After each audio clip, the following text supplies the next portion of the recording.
இன்றைக்கி நமக்கு பாலக்கீரை வடை எப்படி செய்கிறதுன்னு பார்க்கலாம்.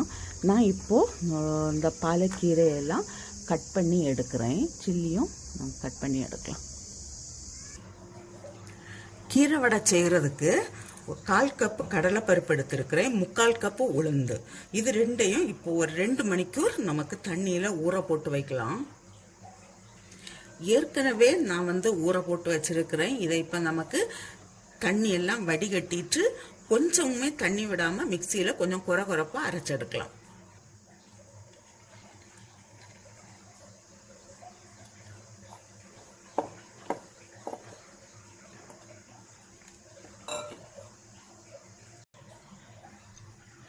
இது கூடவே 2 பச்சை மிளகாயும் ஒரு சின்ன பீஸ் இஞ்சியும் பொடியாக கட் பண்ணது. இதுக்கு தேவையான அளவு உப்பு, 1/2 ஸ்பூன் ஜீரகம், இப்போ நம்ம பொடியாக கட் பண்ணி வச்சிருக்கிற கீரை. இது ஏன் நம்ம தண்ணி விடாமல் அரைக்கணும்னா அந்த கீரையிலே தண்ணி இருக்கும், அதனால தான். அப்புறம் வடை தட்டி போடுறதுக்கு முடியாது. இதை இப்போ நல்லா மிக்ஸ் பண்ணி எடுக்கலாம். இப்போ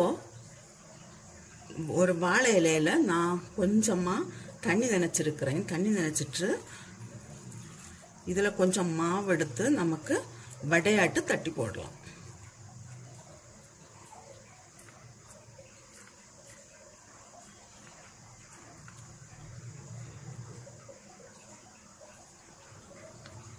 இப்போ இதை ஆயிலில் ஃப்ரை பண்ணி எடுக்கலாம். இப்போ ஆயில் நல்லா சூடாயிருக்கு.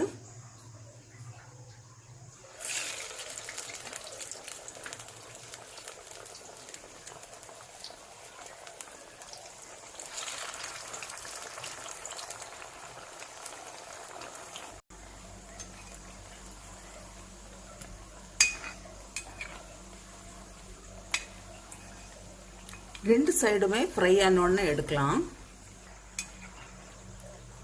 இது இப்போ வடை ரெடியாக இருக்கு.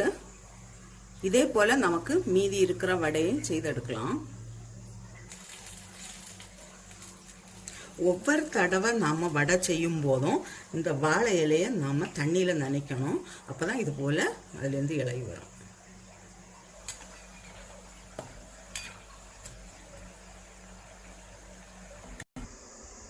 பாலக்கீரை வடை ரெடி ஆயிடுச்சு. நான் இப்போ உங்களுக்கு ஓப்பன் பண்ணி காட்டுறேன் எப்படி இருக்கும்.